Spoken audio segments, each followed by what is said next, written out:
একাধিক কথা ৰাখিলে যুৱনেতা হিমাংশু শেখৰ বৈশ্যই যোৱা 1/6/2025 তাৰিখে পলাবাৰী সমষ্টিৰ যুৱনেতা হিমাংশু শেখৰ বৈশ্যই পলাবাৰী বিধানসভা সমষ্টিৰ অন্তৰ্গত আমৰঙা বৰিহাস্থিত জগলীয়াপাৰ আঞ্চলিক ছিনিয়ৰ ছেকেণ্ডাৰী স্কুল প্ৰাংগণত উপস্থিত হৈ অতি কম দিনৰ ভিতৰত বিদ্যালয়খনলৈ 4টাকৈ সৌৰ শক্তিৰ চাকি প্ৰদান কৰাৰ কথা ৰাজহুৱাকৈ ঘোষণা কৰিছিল। আৰু যোৱা 17/6/2025 তাৰিখে বিদ্যালয়খনলৈ তেওঁ 4টা সৌৰ শক্তিৰ চাকি প্ৰদান কৰে।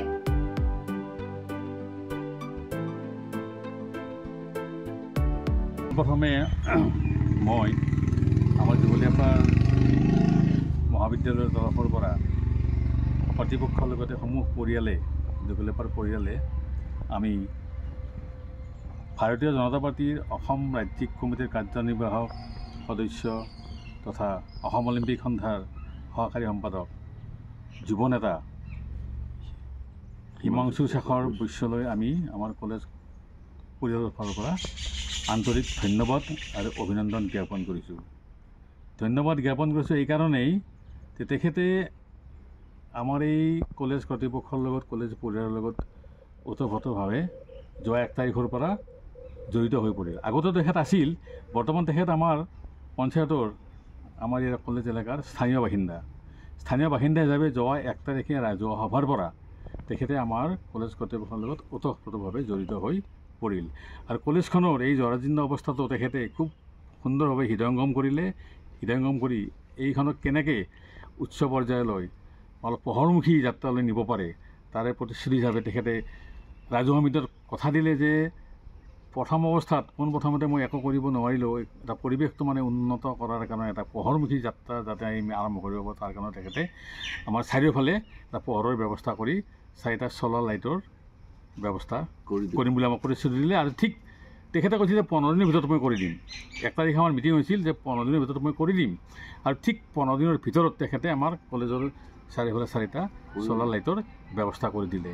এই চেগতে আমি পুনৰবাৰ তেখেতক আমি আমাৰ আন্তৰিক ধন্যবাদ জ্ঞাপন কৰিছোঁ।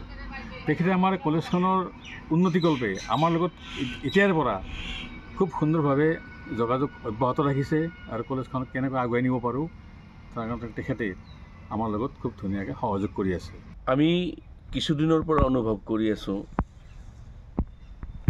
জননেতা আমাৰ সকলোৰে মৰমৰ হিমাংশু শেখৰ বৈশ্য ডাঙৰীয়াই আমাৰ অঞ্চলটোৰ উন্নতিকল্পে যি ধৰণে আগুৱাই আহিছে, বিপদৰ সময়ত আমি বহু বিপদৰ সময়ত তেখেতক আমি পাইছোঁ।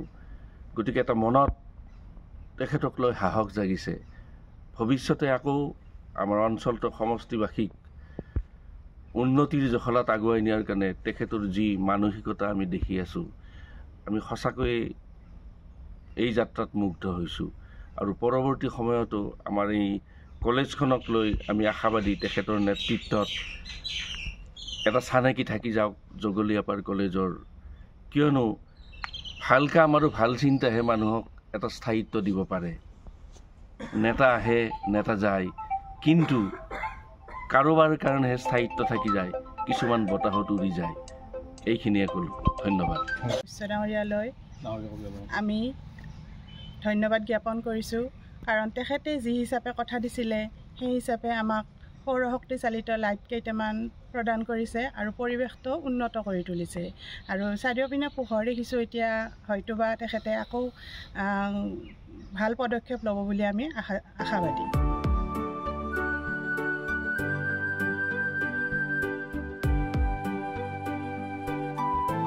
নিউজ ডেস্ক ৰিপৰ্ট, প্ৰাত টাইম ডিজিটেল।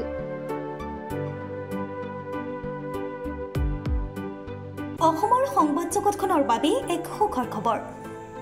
আপোচবিহীন ৰাইজৰ কণ্ঠ সাপ্তাহিক কবচ পুনৰ এবাৰ অসমৰ ৰাইজৰ মাজলৈ।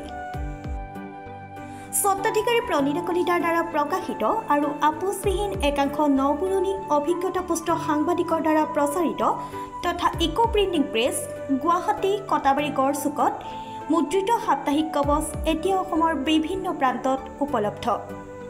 আমাৰ ঠিকনা মুখ্য কাৰ্যালয় অসম ফৰেষ্ট স্কুল হৰি মন্দিৰ পথ গুৱাহাটী আৰু উপ কাৰ্যালয় Kalita market Bijoynagar Kamrup Assam mobile number হৈছে 9435114666 70024728813 আমাৰ ইমেইল আইডি হৈছে kobos2025@gmail.com